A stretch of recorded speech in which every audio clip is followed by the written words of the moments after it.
우리 본문 말씀은 사도행전 16장 31절에 있는 대로 주 예수를 믿으라 그리하면 너와 내 집이 구원을 얻으리라 라고 이렇게 말씀하고 계시죠. 우리 서론에서 먼저 보아야 될 것은 원래 인간은 창세기 1장 27절 하나님의 형상대로 남자와 여자를 창조하시고 그들에게 복을 주신 거죠. 그래서 하나님께서 하나님의 형상대로 남자와 여자를 창조하실 때부터 벌써 가정을 주신 겁니다.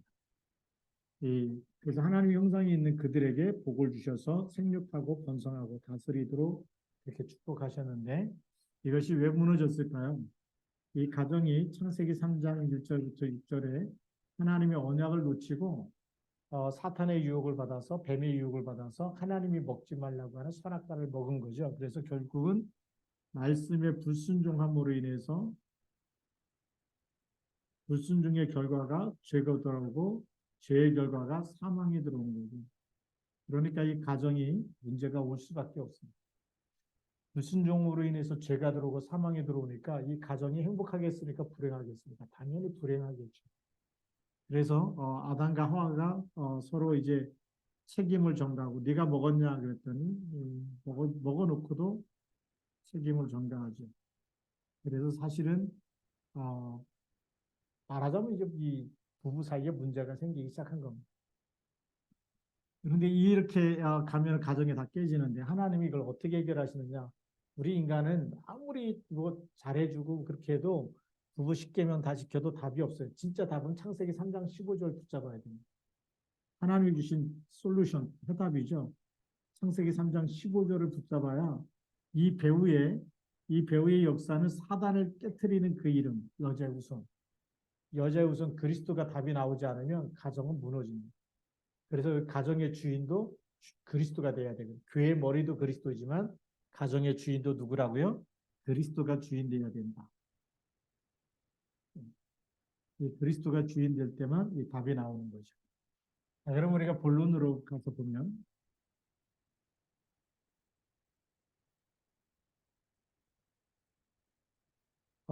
이 사단이 가장 먼저 가정을 파괴했지만 하나님은 또 가정을 회복시키십니다.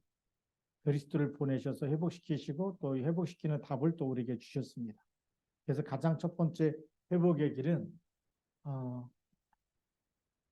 가정 회복의 첫걸음.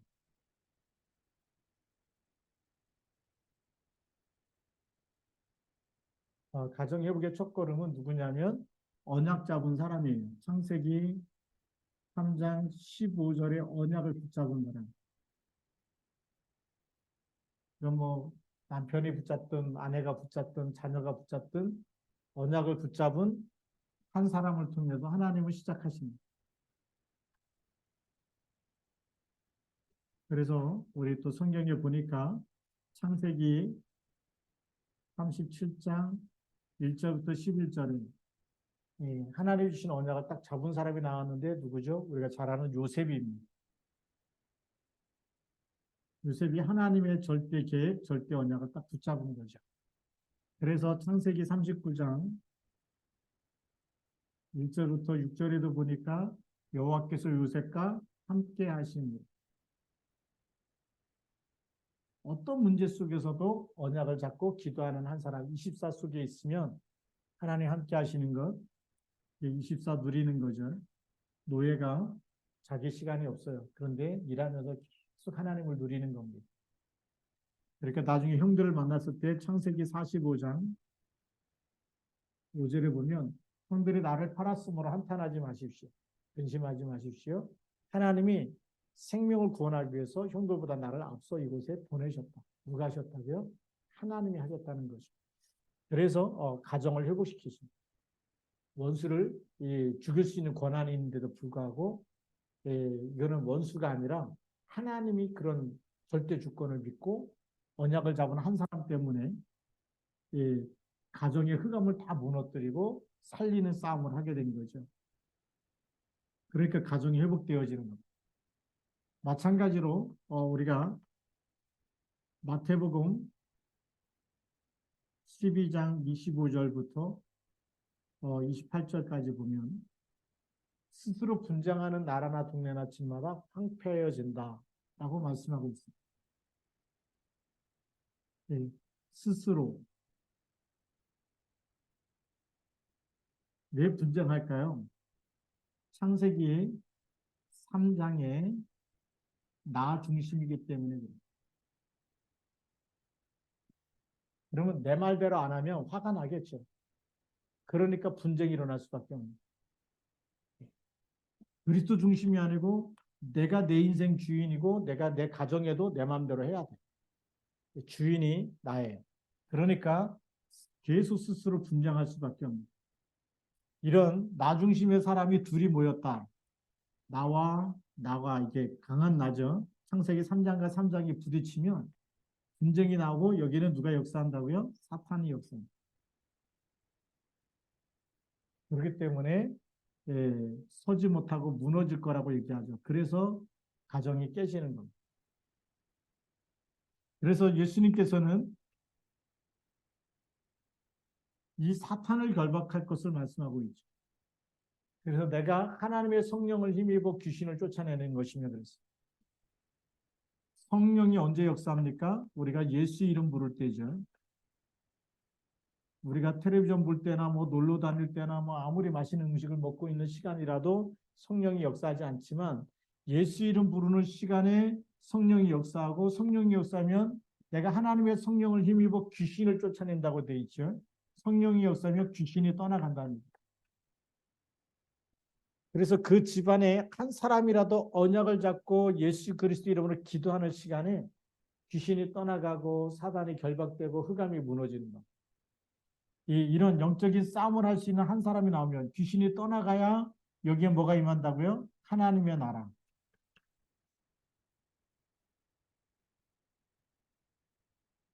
여러분 가정에 하나님의 나라가 임해야 평안한 겁니다.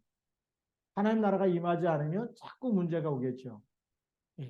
그래서 이 하나님의 나라가 되는데 우리가 그러면 이 첫걸음에 우리가 이 시작을 해야 되는데 가장 먼저는 가정에 예배 드리고 이렇게 단을 쌓기 전에 우리 개인이 먼저 다락방이 회복돼야 되죠. 그래서 개인이라는 것은 나 자신이 하나님께 은혜 받고 힘을 얻는 시간. 이걸 우리 개인 다락방, 마가 다락방에서 뭐 했죠? 오로지 기도에 힘쓰면서 힘을 얻었죠. 그 시간이 우리에게 있어야 됩니다.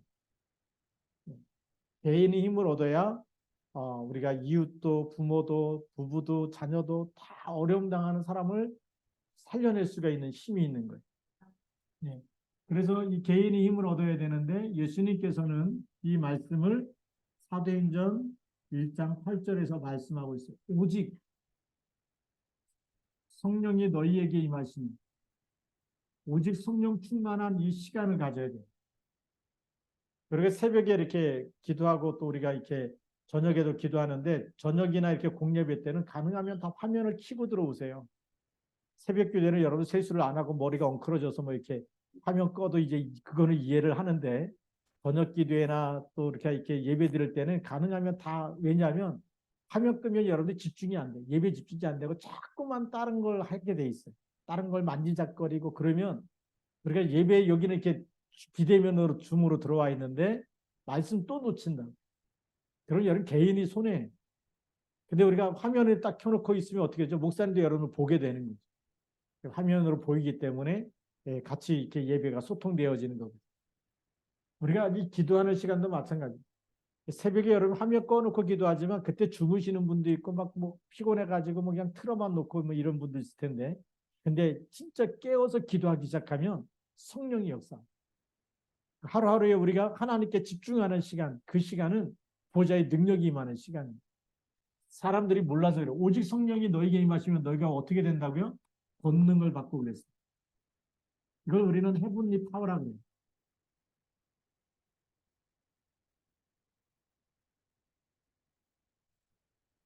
권능, 하나님이 주시는 힘이기 때문에 이 힘이 임하면 당연히 흑암은 무너지겠죠. 성령이 역사하면 귀신이 떠나가는 거죠.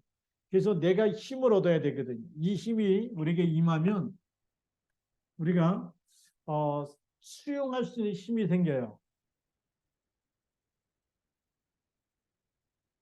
수용을 못하면 우리가 어떻게 되죠? 나하고 안 맞으면 자꾸 우리는 비판하든지 비난하든지 잘라든지 자르든지 아니면 자꾸 헤어져야 돼. 근데 수용하면 사람들이 자꾸만 모이겠죠. 예. 그래서 여러분 주위로 사람이 계속 붙어야지. 그게 정상적인 성령에 충만한 사람이. 사람을 수용할 수 있어야 돼. 예.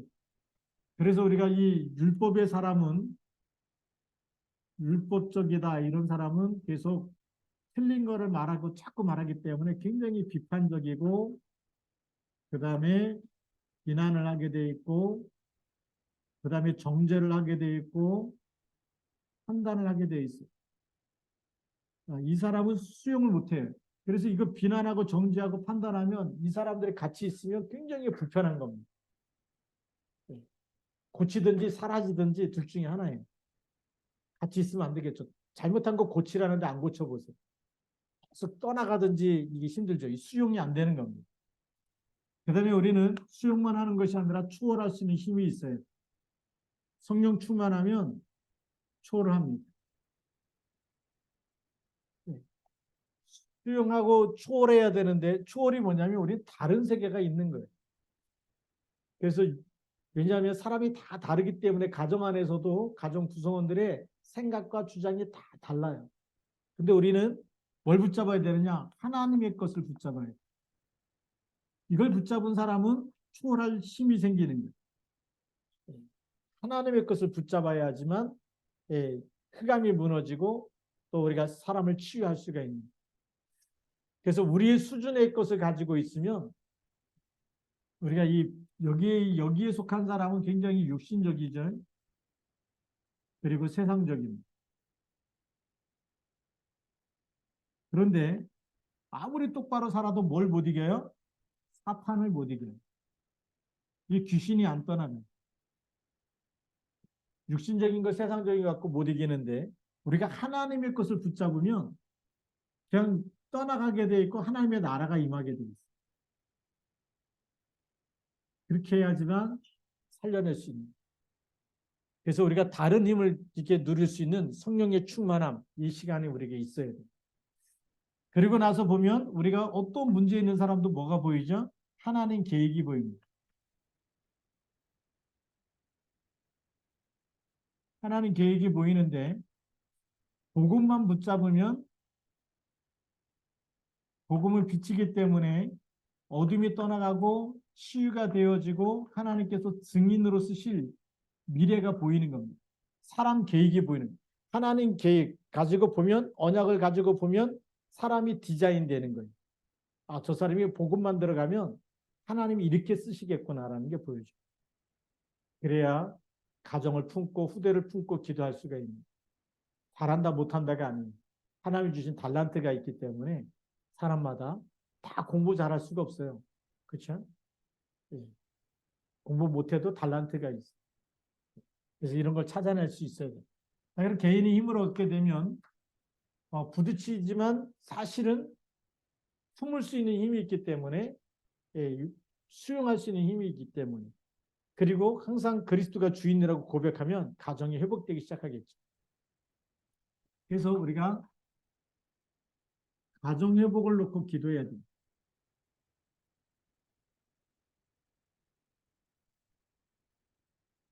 잘 맞는다 안 맞는다 이게 문제가 아니에요. 언약을 붙잡아야 됩니다. 누가 문제다가 아니에요. 아담이 문제냐 하와가 문제냐 이 문제가 아니고 이 언약을 붙잡으면 문제가 끝나는 거예요. 가정이 그런 겁니다. 누구 때문이다가 아니에요.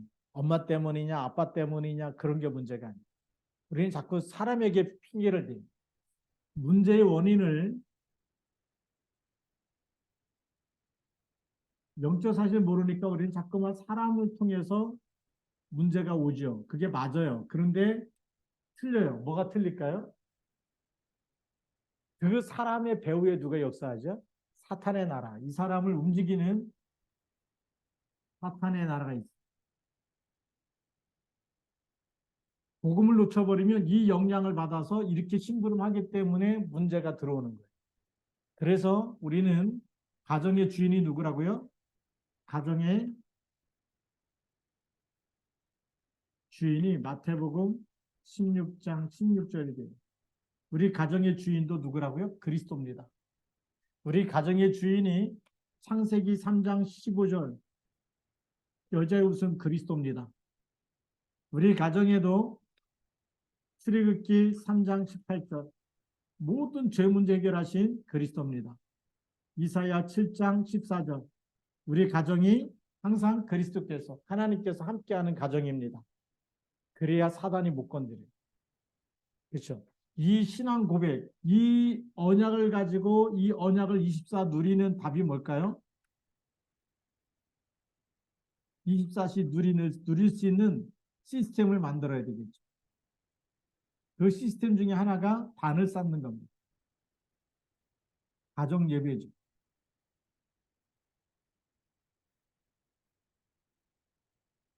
자녀들과 함께 예배드리는 시간이 있습니다. 그 시간이 아무것도 아닌 것 같지만 흑암이 무너지는 시간. 제가 어릴 때부터 하나 생각나는 게 있는데 가정 예배였어요. 아침 시간만 되면 무조건 찬송을 불러요. 가정의 찬송도 있는데 18번째가 뭐냐? 갈 길을 밝혀 보이시. 하여튼 제가 어릴 때인데도 그게 늘 생각나는 거예요. 갈 길을 밝혀 보이시니 주 앞에 빨리 나가시. 그 찬송 부르고 그 다음에 간단하게 성경 구절 주시고 그 다음에 기도하고 그 다음에 이제 식사 기도하고 밥 먹고 예, 이 가정 예배를 계속 드렸던 것이 기억이 나요. 이 가정 예배 드리는 거는 그 가정의 흑암이 무너지는 시간이에요. 찬양하고 기도하는 이 시간이 너무 중요한 거죠. 자, 그러면 여기에 이 가정을 통해서 우리가 이 하나님이 분명히 우리 후대에 대한 하나님의 계획이 또 보이는 거죠.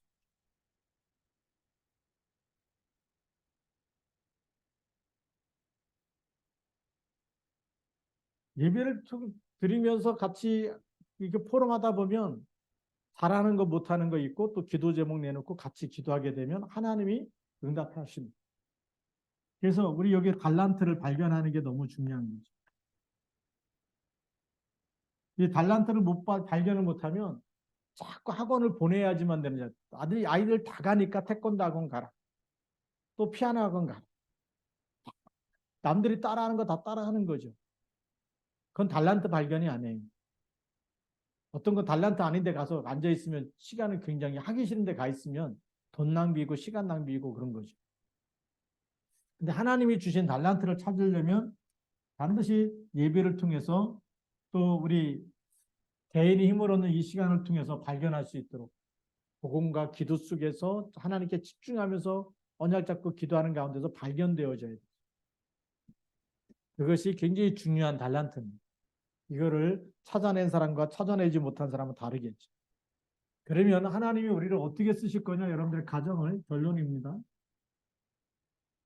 여러분들의 가정을 이제는 미션 홈으로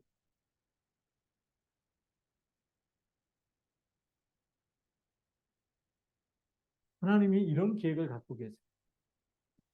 우리가 잘 알듯이 사도행전 16장 13절부터 15절에 누디아가 빌립보에서 누디아의 마음을 주께서 누디아의 마음을 열어서 복음을 듣게 하신 거죠.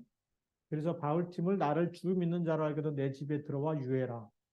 어떻게 자주장사 누디아가 그 낯선 남자를 자기 집으로 들어올 수 있게 합니까? 하나님의 자녀가 됐기 때문에 복음이 너무 귀하기 때문에 그래서 여기 누디아의 집이 빌립보 교회가 되는 거죠.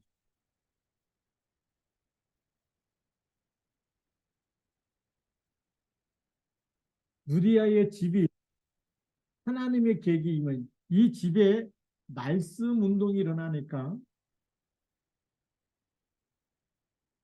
그 집에 있는 사람이 다 복음을 받으면서 계속 그 지역에 하나님이 전도문을 여시죠. 귀신 들린 여종도 치유하시고 또 그것 때문에 감옥에 들어갔는데 간수와 그 집에 있는 사람이 다 예수님 영접하게 되고 이런 일들이 생기면서 이 누디아의 집에 하나님의 계획이 이루어지는 하나님의 미션이죠. 하나님의 계획이 일어나서 그 빌립보 지역을 살리게 되는 이런 일들입니다. 그래서 이 지역에 믿는 사람들이 많아지니까 결국은 빌립보서라고 하는 편지를 거기다가 보내는 겁니다. 그만큼 빌립보서 편지를 보내서 계속 믿음을 회복하고 치유하고 또 여기에 간증자 에바브라 디도를 보내고 그게 이제 빌립보서 2장에 나와 있는 말씀이죠. 이런 일들이 계속 일어나는 겁니다. 그 시작은 누디아 한 사람으로부터 시작된 거예요. 근데 그 가정 전체가 복음 받으면서 치유되고 영적인 치유가 되어지고 오히려 빌립보를 살릴 만큼의 응답을 받는 거예요. 우리가 잘 아는 대로 사도행전 17장 1절부터 6절에 보면 여기 야손이 그들을 맞아 들였다 그랬습니다.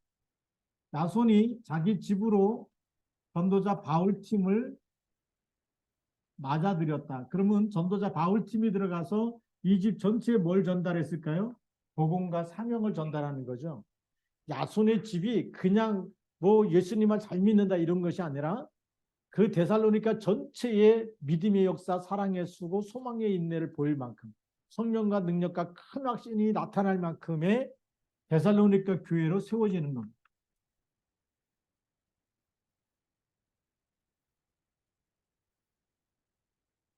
여러분의 집이 어마어마한 이 하나님의 계획에서 한 지역을 살려낼 만큼의 그런 시스템으로 그런 플랫폼으로 하나님 만들어 가십니다. 그리고 두 번째로는 여러분의 업이 하나님 앞에 쓰임받는 놀라운 이 시작이 되는 거죠. 그래서 사도행전 18장 1절부터 4절에 보니까 업이 같음으로 그랬습니다.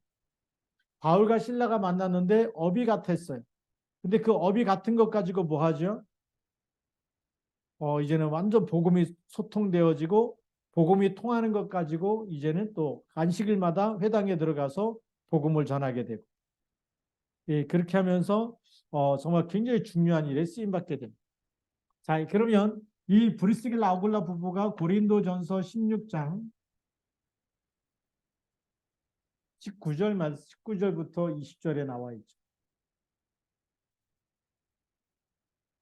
제가 봉독하겠습니다. 아시아의 교회들이 너희에게 문안하고 아굴라와 브리스가와 그 집에 있는 교회가 이 아굴라와 브리스가와 그 집에 있는 교회가 주 안에서 너희에게 간절히 문안하고 그랬어요. 그러면 브리스가와 아굴라 집이 뭐가 됐다고요? 교회가 됐습니다. 교회가 될 만큼 하나님이 브리스길라 아굴라의 집을 축복하시고 업이 같았는데 이 업을 가지고 하나님은 로마 복음화까지 하나님은 많은 축복을 통해서 동역자로 쓰시는 겁니다. 그러니까요. 여러분의 가정이 회복되어지고 복음 붙잡고 기도 속에 전도 속에 들어가면 하나님이 세계복음화의 주역으로 쓰시는 가정이 됩니다. 근데 우리 여기 지금 민족이 있다. TCK가 있다. 이거는요. 하나님 엄청난 계획이 있어요. 여기 브리스길라 아굴라 부부가 이 TCK 아닙니까? 그렇죠? 부인은 로마 사람이고 그 다음에 남편은 유대인이고 복음 받으니까 어떻게 되죠? 이 히브리어로 복음 받게 되죠. 히브리 말 유대 사람 히브리어를 썼기 때문에 그런데 로마 여자를 만났기 때문에 로마 말을 잘하기 통역할 필요가 없어요. 너무 잘 통하기 때문에 예. 바울이 베드로보다 더 잘 쓰임 받은 이유가 로마에 가서는 로마 말로 그 당시 시라버로 아람어로 이 설교하고 메시지 전하고 유대인들에게는 히브리어로 메시지를 전달하고 이 언어에 능통했기 때문에 이 복음의 운동이 확산되어진 거거든요. 우리가 지금 이 세계복음화 우리가 영어 가지고 이 지금 절대 영어 하고 그러는데 이런 부분들이 세계복음화에 굉장히 중요한 도구가 되는 겁니다. 그리고 우리 여기 국제 결혼했다 굉장히 큰 하나님의 계획이 있어요. 여기 TCK다 굉장히 하나님의 큰 계획이 있어요. 이런 걸 찾아놓고 기도를 계속해야 되거든요. 기도하지 않으면 우리가 이제 하나님이 주신 계획을 발견하지 못하면 자꾸 무너질 수밖에 없겠죠. 그래서 우리는 이 업과 여기에 대한 자녀와 또 우리 지금 국제 결혼한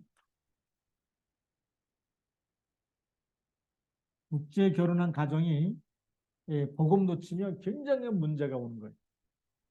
예를 들어서 베트남 사람과 한국 사람이 결혼했다 그러면 베트남 문화하고 한국 문화하고 너무 다르죠. 베트남에는 결혼하면은 그 지참금을 남편이 줘가지고 남편의 뭐 이런 걸 전부 다 이렇게 신부 측에 거기다가 절반 이상을 이렇게 지참금을 준다는 거예요. 그러니까 이 한국 사람하고 결혼해갖고 남편이 돈 버는 거 자꾸 왜 베트남에 보내느냐 그러는데 그 결혼 지참금은 그렇게 보내는 게 그 나라의 풍속이고 문화라는 거 이런 거 모르니까 뭐 다 뺏기는 것 같고 훔쳐가는 것 같고 이게 나중에 안 맞게 돼 있어요. 문화 차이도 있고 그다음에 또 이렇게 언어 차이도 있고 말이 통해야 되는데 말이 안 통하면 또 문제가 되는. 예. 그런데 반대로 복음을 깨닫고 나면 그거는 베트남 복음화의 큰 문이 되고 그다음에 이 한국의 이 언약, 이 복음을 들으면서 복음을 이해하는데 굉장히 또 이 일꾼으로 세워지는데 굉장히 중요한 답이 되는 거죠. 하나님의 중요한 계획이 있어요. 이런 국제 결혼에게는 두 나라 살리는 하나님 계획이 있어요. 그러니까 이 우리가 이 더블 포지션 그랬는데 그 갑절의 영감을 달라고 기도해서 살려내야 됩니다. 그래서 국제 결혼한 가정은 성령 축복을 몇 배로 받아야 될까요? 엘리사처럼 갑절로 달라고 기도해야 돼요. 왜요? 양쪽 다 살려야 되기 때문에. 두 나라를 살려야 되기 때문에. 이런 하나님의 계획이 있어요. 근데 우리 중국에서 온 교포하고 한국 사람하고 만났다. 이거는 어마어마한 계획이에요. 왜냐하면 이거 강대국이거든요.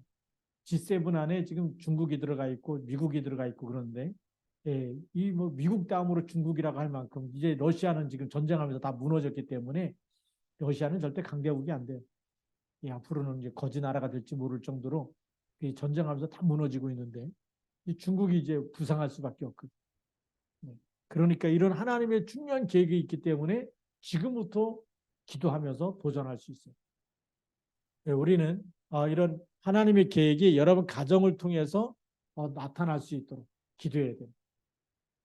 그래서 우리가 이 세계복음화라는 것을 여러분 가정에서부터 우리가 준비하고 기도하고 이렇게 갈 수 있어야 되겠죠. 그래서 우리가 오늘 말씀처럼 또 사도행전 10장 1절부터 6절에 보면 우리 고넬료가 복음 받았는데 이달리아의 백부장이에요. 그러니까 이건 엄청난 하나님의 계획이 있는 거죠. 이런 언약을 받을 때마다 정말 성경에 있는 응답을 보면서 우리가 지금 이 시대에도 마찬가지입니다. 우리가 왜 교회에는 이방인의 뜰이 있어야 되느냐? 이것 때문에 그래요. 중요한 하나님의 계획이 로마 복음화하기 위해서 하나님이 그렇게 국제 결혼한 가정들을 더 귀하게 쓰셨어요. 언약 잡고 나면 더 귀하게 쓰임 받게 되고 언약 놓치면 제일 견디기 힘든 가정이 되는 거예요. 국제 결혼했는데 다른 가정보다 고통이 2배, 3배로 밀려오는 거예요. 그렇죠. 속이 안 통하고 영적인 게 안 통하고 말이 안 통하고 마음이 안 통하고 이러면 이거 같이 살 수가 없을 정도로 굉장히 많은 어려움이 닥치는 게 국제 결혼한 가정입니다. 그렇기 때문에 우리 이 시대를 보면서 바로 이 가정이 복음이 필요하다. 모든 가정에 다 복음이 필요하지만 특별히 국제 결혼한 가정에는 복음과 하나님의 능력이 갑절로 필요하다. 그리고 여러분들 가정도 이제는 복음과 전도 선교에 쓰임 받는 가정이 되도록 어떻게 해야 된다? 기도해야 되고 가정에서 단을 쌓아야 되고 그리고 우리가 새벽에 저녁에도 그렇게 기도하면서 힘을 얻어야 될 줄로 믿습니다. 기도하겠습니다. 살아계신 하나님 아버지 감사합니다. 오늘 우리 가정 회복을 놓고 또 기도하면서 이제는 우리 가정이 그냥 가정이 아니라 우리 한 사람만 언약 잡아도 가정을 살리게 되고 또 가정에서 단을 쌓기만 해도 모든 것을 회복할 수 있는 응답이 있고 또 가정에 이 하나님의 계획이 나타나고 하나님의 축복이 나타나고 이 하나님의 축복을 또 현장에 전달하고 지역에 전달하고 또 우리가 국제 결혼한 가정도 이제는 정말 두 나라에 전달할 수 있는 힘을 얻을 수 있는 그런 믿음의 가정이요 기도하는 가정이요 또 하나님으로부터 보좌의 축복을 누리는 가정이 되도록 인도하여 주옵소서. 이 밤에 우리가 함께 기도할 때에 저희들 가정마다 하나님의 크고 놀라운 뜻과 계획과 언약이 성취되어지며 하나님이 저희들 가정을 향한 또 후대를 향한 하나님의 계획이 이루어지고 그로 말미암아서 정말 이 시대에 하나님의 이 정말 절대 언약을 이루어드리는 이 미션 홈의 가정이 되어지고, 또 하나님 정말 이제 두 나라, 이 국제를 결혼한 가정마다 두 나라를 향한 하나님의 계획을 이루는 일에 쓰임받는, 크게 쓰임받는 가정들이 되어지게 하시고, 또 하나님 이 누디아를 통해서 빌립보를 살려내고, 또 야손을 통해서 데살로니가 지역을 살려내고, 하나님 또 두란노 제자를 통해서 에베소 지역을 살려냈던 것처럼, 그래서 로마도 보아야 하리라 하나님의 더 큰 뜻을 이루기 위해서 멈추지 않고 로마 복음화까지 달려갔던 바울 사도처럼, 오늘도 저희들이 하나님 세계 복음화를 향해서 달려갈 수 있도록 하나님 저희들의 정말 가정에서부터 이 복음 운동, 기도 운동이 시작되게 하여 주시고, 이 밤에 함께 기도할 때 세상이 알지 못하는 크고 은밀한 일이 일어나는 시간 되도록 축복하여 주옵소서. 우리 주 예수 그리스도의 이름으로 감사하며 기도드립니다. 아멘.